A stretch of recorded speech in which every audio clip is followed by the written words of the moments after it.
जी, बड़ी सफलता मिली है ये सर्च ऑपरेशन। जवानों के भुजाओं की ताकत पर एक और बड़ी सफलता मिली है। सुकमा ज़िले के केरलापाल थाना क्षेत्र के अंतर्गत सर्चिंग तो जारी ही था। सुबह की मुठभेड़ में 16 नक्सलियों के शव बरामद किए गए हैं। SLR, इंसास, AK-47 और कंट्रीमेड बहुत सारे हथियार भी इसमें शामिल हैं। 2 जवान हमारे उसमें घायल हुए हैं, परंतु वो खतरे से बाहर हैं और उनको जिला मुख्यालय ला करके आवश्यकता अनुरूप उच्च स्थानों पर, बड़े स्थानों पर इसके इलाज के लिए लाया जा रहा है।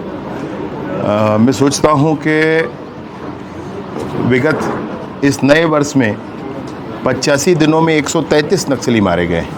इस नए वर्ष में 2025 में 85 दिनों में 133 नक्सली मारे गए।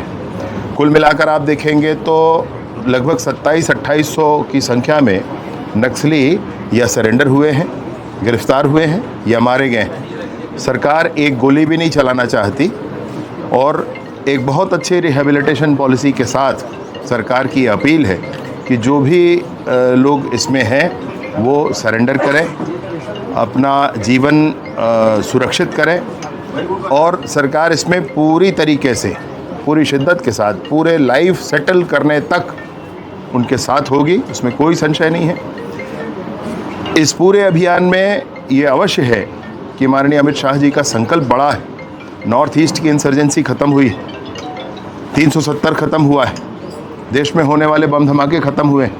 माननीय अमित शाह जी के संकल्प के साथ साथ माननीय विष्णुदेव साय जी का मार्गदर्शन बड़ा है और मैं सोचता हूं कि नियत समय में मार्च 2026 तक सशस्त्र नक्सलिज्म का समापन हो जाएगा। निसंदेह अब जितने भी आप मुठभेड़ सुन रहे हैं ये महत्वपूर्ण रणनीतिक स्थान ही हैं। ये पुराने स्थानों से आगे बढ़कर हैं।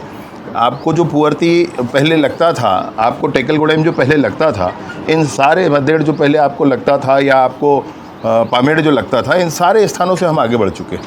इन सारे स्थानों, अब बीजापुर से पामेड़ के बीच तो बस चलने लगा है।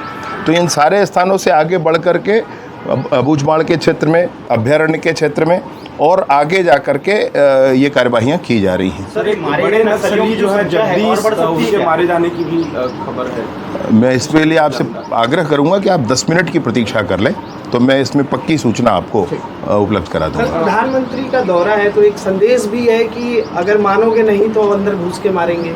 मैंने कहा 85 दिन में 133 नक्सली मारना प्रतिदिन का संदेश है कि स्पष्टता होनी चाहिए। पूरी ताकत, पूरी दृढ़ता के साथ सरकार इस पर काम करेगी।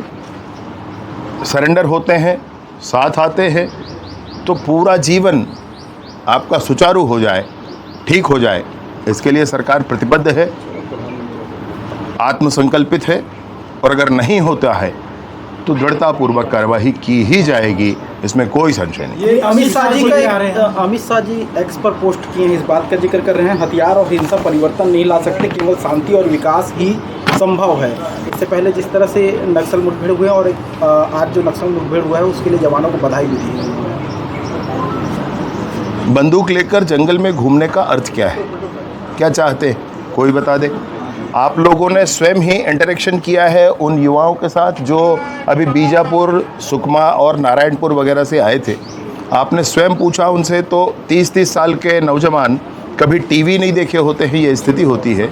उनके गांव में बिजली, पानी, सड़क, स्कूल, आंगनबाड़ी, अस्पताल, मोबाइल के टावर नहीं हैं, सिंचाई का कोई साधन नहीं बना है।